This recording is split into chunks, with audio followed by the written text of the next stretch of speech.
We all are gripped with one or many fears. As much as we try to live in the present, and no matter how hard we try to live by one day at a time, we are bound to have that one gloomy day when it becomes difficult to look beyond all these fears. And it feels as if our lives are spiraling out of control.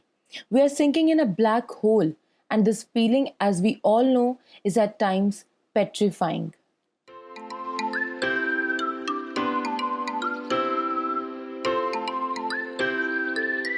Now, don't get all tensed up. We'll work this out together.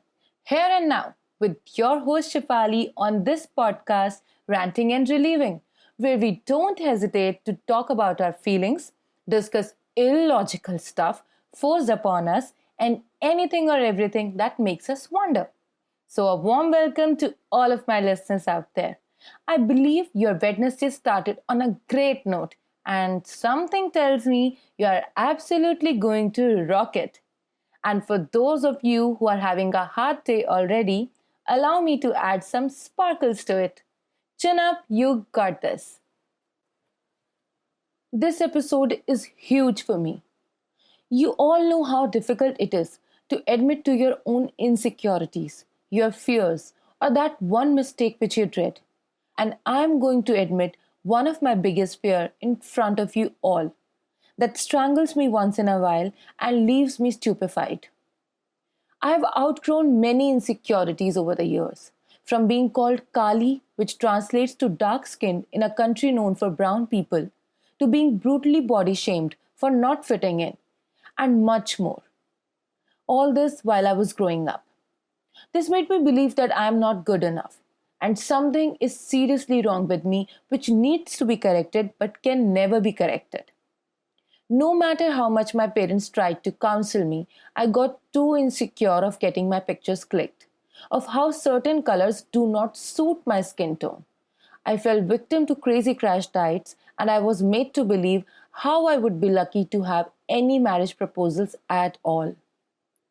From my stretch marks to my bruises, every second thing was wrong with me, and I was at the mercy of this ruthless world, who at a very young age made me extremely insecure about my own self, and it definitely left a mark on my life, which sometimes still haunts me. Truth be told, I'm still very skeptical about my pictures being clicked, and I'm not very fond of it either. And as a result, I often ended up taking certain decisions which caused severe casualties to me and my family included. But all that's in the past. Gladly, I didn't change a bit, and Mr. K accepted me with wide open arms with no conditions of altering me a bit, and boy, did I bloom after that. Every little thing that I know and love about myself is nothing but all that I have read in his eyes. Sometimes I can't believe this transition myself. That man has significantly altered my life, and only for better. Yet, the reason for my newest fears comes from Mr. K himself. It was around mid 2018.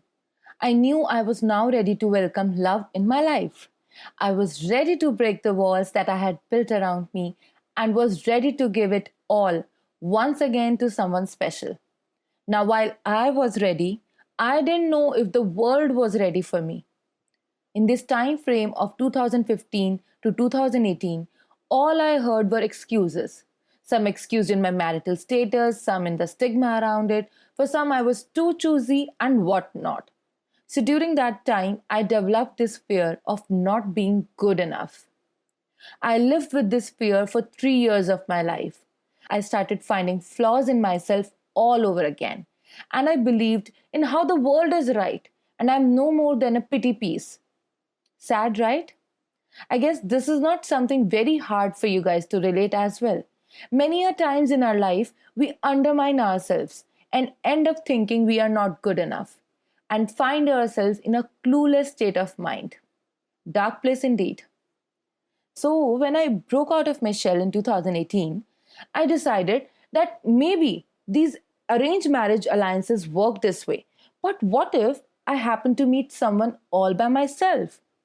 I decided to take charge of my own life once again and downloaded some online dating apps. While I was not looking for marriage on a dating app, I was surely looking for someone interesting who will be okay to date exclusively once we find each other compatible. I thought that educated, sensible men will think beyond my marital status and look at me as an individual. So let's meet the person first before we involve families and think about future. Let's take it slow and meet the person and see how things escalate. So I found three interesting men on apps and started interacting with them on WhatsApp. I decided to meet with two of them. One was a surgeon and the other one was in IT. I was certain that before meeting them in person, I would tell them about my past because of one reason. I wanted to know if this would be a deal breaker for them too, as it had been for others before moving forward. The IT guy was really nice about it and thankfully looked above it. But sadly, I didn't find him as someone I can date, so that was that. The other surgeon guy seemed quite off when I told him about it, or more like he couldn't care less, though it was nice to meet in person. We started chatting frequently and met 4 to 5 times, and he used to reach out on his end as well to plan and meet. So I decided to ask him if he's on the same page with me or not, as in, what are his expectations from us? And guess what? Apparently, I was amazing enough to have a fling with, to fool around with, but not anything serious. Because for his family, my marital status would be a problem, if at all we move forward. Excuse or truth, I don't know, but hurtful for sure.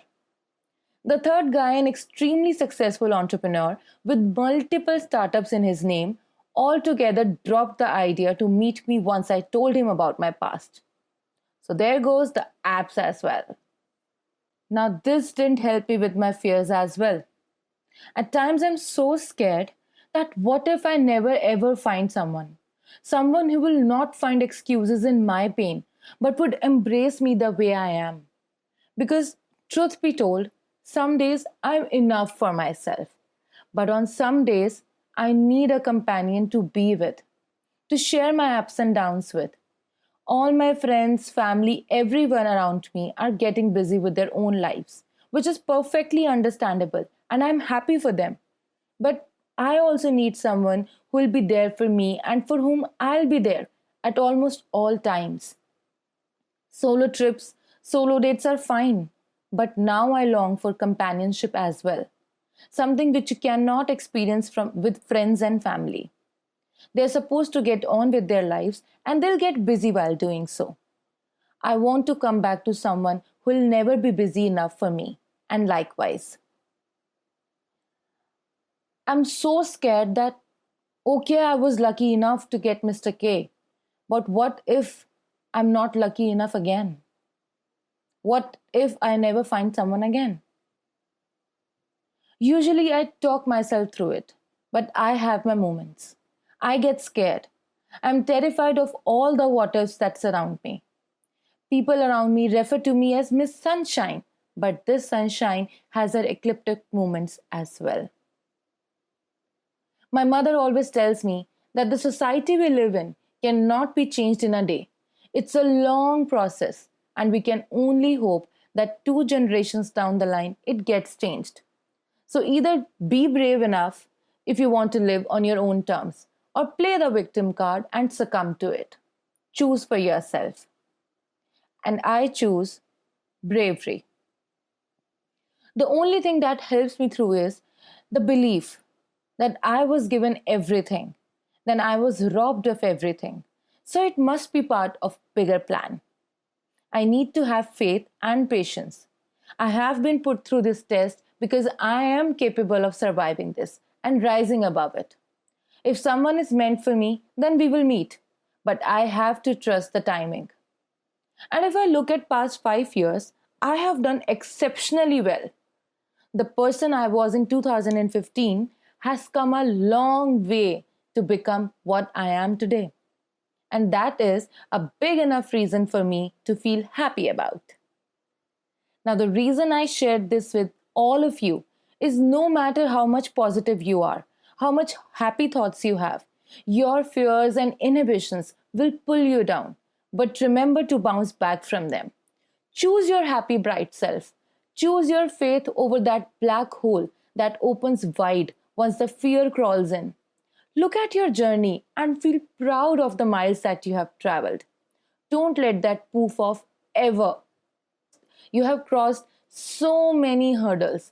You have fallen and risen so many times that you are worthy of every happiness in this world. And you will get it at the exact right time in the exact right moment. Have faith in yourself. Take your chances, test the waters. Yes, we are scared of falling. But what if we learn to fly? Don't live in what ifs and go all out and play your best shot on every ball that life throws at you. My dad always say, will you stop walking merely due to the fear of falling? You fall because you walk, and you must walk again because you fell. Now, I am not any expert, but from my experience, I can say that whenever fear grips you, just ask yourself, is this the best you can do? Whenever you are scared, turn to your happy place. Do that one thing which calms you. Art, music, dance, walk, exercise, whatever it is. But pull yourself out. Because no one can do it best for you like you can do it for your own self. Boy, I feel relieved. Once again, it is proved that talking it out does work like magic. Now, as I shared my fears with you, so can you guys. You all can write to me at thescribblesolace@gmail.com with your fears and what ifs. I'm sure you will feel relieved because taking it off your chest does make you feel light. And for my next episode, I'm trying to work on a topic which might help women everywhere who are fighting from identity crisis. Let's see how much justice I can do to it. So don't forget to meet me again on next Wednesday. Now time to say goodbyes. But like always, I have one request, guys. If you liked me, like this episode, then do subscribe, rate and review Ranting and Relieving. Podcasts heavily rely on word of mouth. So do share it with your friends, family, colleagues, and anybody you know. Help them discover this podcast on Apple, Spotify, Amazon Music, Google Podcasts, TuneIn, Buzzsprout, iHeartRadio, and all major providers out there. And guys, I'm waiting to hear about your stories. So do write in, share your journey, and let's be an inspiration to each other. You can find my details on Buzzsprout's website. Lastly, keep listening to Ranting and Relieving. Please, please, please subscribe, rate, review, and most importantly, stay tuned. This is me, Shefali, signing off. Until next time.